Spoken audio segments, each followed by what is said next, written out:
सतगुरुदेव की जय। वीडियो को लाइक शेयर कमेंट ज़रूर करें और चैनल को सब्सक्राइब करना ना भूलें। अब परमात्मा हमें याद दिलाते हैं कि उस परमात्मा की भक्ति करनी तो भाई तेरी दुर्गति होगी। कैसी दुर्गति होगी? पुण्यात्मा, अभी आपको मानव शरीर प्राप्त है और मानव शरीर आपके पूर्व जन्म के पुण्यों के आधार से प्राप्त है।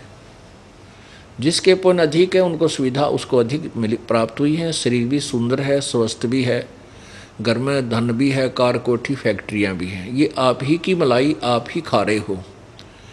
ये पूर्व जन्म में किए हुए पुण्य आपके साथ हैं, ये बर्बाद हो जाएंगे, नष्ट हो जाएंगे, समाप्त हो जाएंगे।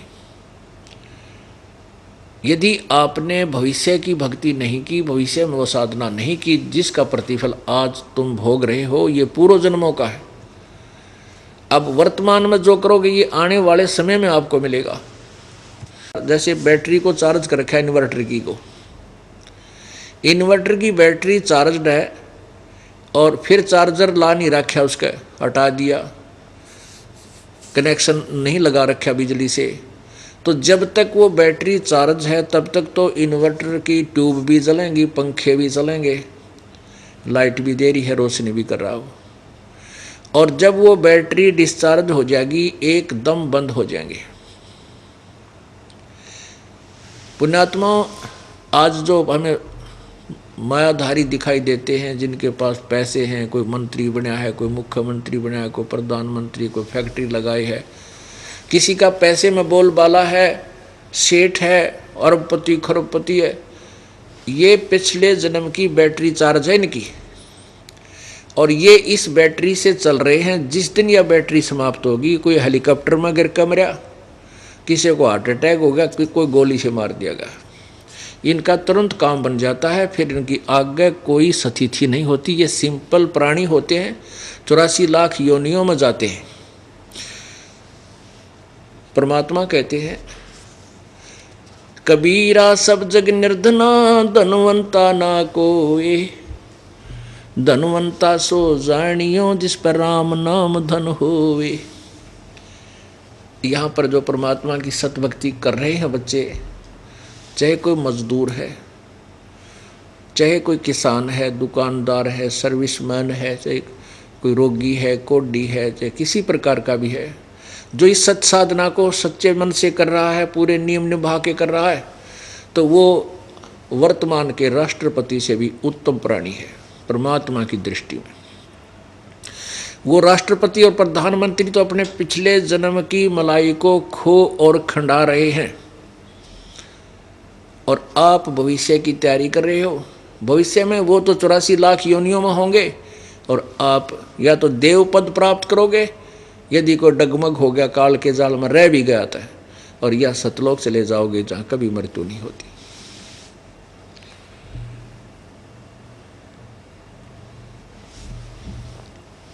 अब इस ज्ञान को जब आप समझ जाओगे तो आपको, चाहे कोई करोड़पति है, चाहे अरबपति, चाहे पृथ्वीपति राजा है, आपको 2 कौड़ी का जीव दिखाई देगा जब आपके अंतःकरणी तत्व ज्ञान से साफ हो जाएगा। क्या बताते हैं? अगम निगम को खोज ले, बुद्धि विवेक विचारे, उदय अस्त का राज मिले, तो बिन नाम बेगारे। ओहो, अब बेगार शब्द क्या है? बेगार होता है बे मतलब कि बगैर किसी लाभ के प्रयत्न घना हो। पहले समय में क्या हुआ करता था कि पुलिस विभाग के पास अपनी गाड़ियां नहीं होती थी। उन्होंने कहीं इधर उधर जाना होता था क्षेत्र में, तो वो क्या करते थे, जो 3 व्हीलर चाला करते या कोई जीप होती, उनको ले लेते थे बाई फोर्स और वही उसमें तेल डलवाते अपने घर तक, जो जीप वाला या 3 व्हीलर वाला होता, और सारा दिन उसको इधर उधर सुबह से लेकर शाम तक उसने दाबे धर कर रखते, भगाते फिरते, और शाम को वो खाली अपने घर पर आ जाता, 150 रुपये का तेल भी अपने पास से बर्बाद करके आता, नष्ट करके आता। तो हम सुना करते थे, अगले दिन वो मिलते थे अपने साथियों से, कहते थे, पूछा करते भी तुम कल का क्यों नहीं आया, कहाँ गया था? तो न्यू क्या करते, कल मैं बेगार में फंस गया था। बेगार वो पुलिस वाला गठा गया था और वो सारा दिन मुझे ऐसे ऐसे सारा दिन भटकाते रहे और 100 रुपये का तेल भी लाग गया, रोटी भी करते खाई। कहने का भाव उसको बेगार कहते हैं कि दौड़ धूप गणी और आउटपुट निल। तो ये राजा लोग क्या हैं, सारा दिन इन ये 1 मिनट की फुर्सत को नहीं, कहीं पर कोई आपत्ति आ रही है, कितने कोई धरने धर रहा है, कोई राजनीतिक लोग शर्मा दर्द कर रहे हैं, रात न यो घूटी लागे पड़े या कोई गोली नींद की लेगा पड़े। हमने देखा है कि इसका आगे पुलिस खड़ी है और ची ची करता जा है, पर इसको चैन स्वप्न में भी नहीं है। राजा को एक अपने घर का मुखिया, 4-5 सदस्यों का मुखिया यानी बड़ा व्यक्ति, पिताजी या दादाजी, अपने परिवार की व्यवस्था करने में कितना बेचैन रहता है।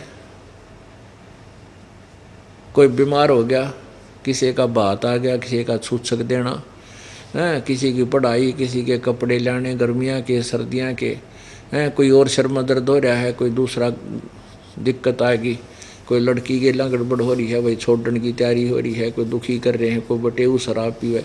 यानी उस एक व्यक्ति ने 4-5 सदस्य का जो व्यवस्थक है उससे कुछ चैन नहीं। और ये तो एक पूरे कुछ अक्षेत्र का पिता हो जाता है राजा, वो कैसे चैन ले सकता है? नहीं।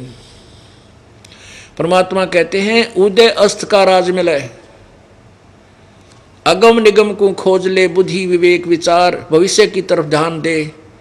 और इस हम तो ज्ञान दे रहे, इसके आधार से तो विचार कर कि पूरी पृथ्वी का भी राज तुझे मिल जाए तो भी बिना नाम बेगार। अगर तेरे पास मंत्र सत्य नहीं है, सच्चा नाम नहीं है, तो तू बेगार कर रहा है, अपने पूरा जन्म की कमाई बर्बाद कर रहा है। और इधर से उधर आंडी पा के अंडा है और मरेगा जब तेरे कुछ भी हाथ नहीं आओगा।